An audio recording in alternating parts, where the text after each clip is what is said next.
ఓసారి మీదకెక్కి ఆ ఊరంతా చూడాలనిపించిందో ఏటో గాని ఓన్న పలంగా పైకెక్కేసిందండి. అది ఎందుకు ఎక్కిందో ఎలాగెక్కిందో కింద ఉన్నోళ్ళకు తెలదు. సర్లే దానికేదో కింద మీద పడి కిందకి దించుతామంటే అదేమో మాటిందండి.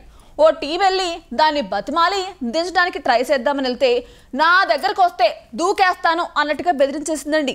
ఇంకేం చేయడానికి లేక హాల్లో సైలెంట్ అయిపోయి వేరేలాగా ట్రై చేద్దాంలే అనుకున్నారండి. ఆ తర్వాత కథలో ట్విస్ట్ ఏంటో మీరే చూడండి.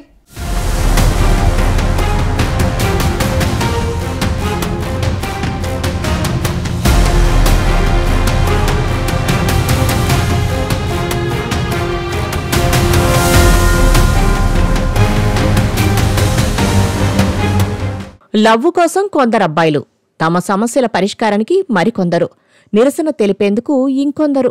ఇట్ట ఎవరికైనా ఏదైనా ఎత్తుగా ఉండే వాటర్ ట్యాంకో సెల్ ఫోన్ టవరో ఎక్కడం ఎప్పటికప్పుడు మనం చూస్తుంటాం కదా.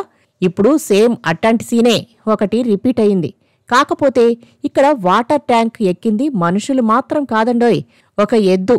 మరి దానికేదైనా సమస్య వచ్చిందో లేకపోతే పైనుంచి కిందికి చూస్తే ఎట్టాగుంటుందో చూడాలనుకుందో మొత్తం మీద ఓ ట్యాంక్ ఎక్కింది.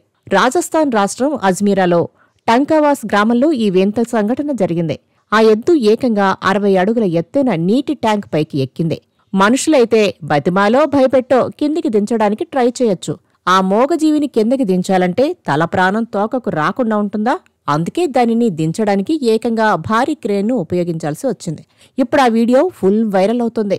నీటి ట్యాంక్ మెట్లపై నల్లటి ఎద్దు దర్జాగా నిలబడి ఉన్నట్లు వీడియోలో ఉంది. ఎద్దు నీటి ట్యాంకుపై అంత ఎత్తుకు ఎలా చేరిందో అర్థం కాక స్థానికులు ఆశ్చర్యపోతున్నారు. ట్యాంకుపై ఎద్దును చూసిన వెంటనే అధికారులకు సమాచారం అందించారు.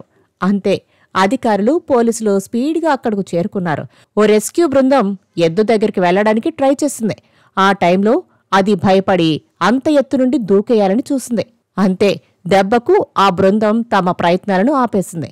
ఎద్దుగారు జాగ్రత్తగా కిందకి దిగండి, లేకపోతే కోఆపరేట్ చేయండి అనేంతలా టెన్షన్ పడ్డారు అధికారులు. ఆ తర్వాత అధికారులు రెస్క్యూ ఆపరేషన్ కోసం ఒక క్రేన్ను తీసుకురావాలని డిసైడ్ అయ్యారు. క్రేన్ అక్కడికి వచ్చేటప్పటికి సాయంత్రం అయిపోయింది. ఆపరేషన్ బుల్లక్ రెస్క్యూ మరుసటి రోజు ఉదయానికి పోస్ట్ పోన్ అయిపోయింది. తిరిగి రెస్క్యూ ఆపరేషన్ ప్రారంభమయ్యే ముందు ఎద్దు తనంతట తానుగా కిందకి దిగగలిగింది. ఆ ఎద్దు ప్రశాంతంగా కిందకి వచ్చి మొత్తం మీద అందరిని టెన్షన్ పెట్టేశాను కదా అన్నట్టు దర్జాగా నడుచుకుంటూ వెళ్లిపోయింది. క్రేన్ అవసరం లేకుండానే ఆపరేషన్ సక్సెస్ అయింది. వీడియో మాత్రం వైరల్ అయ్యింది.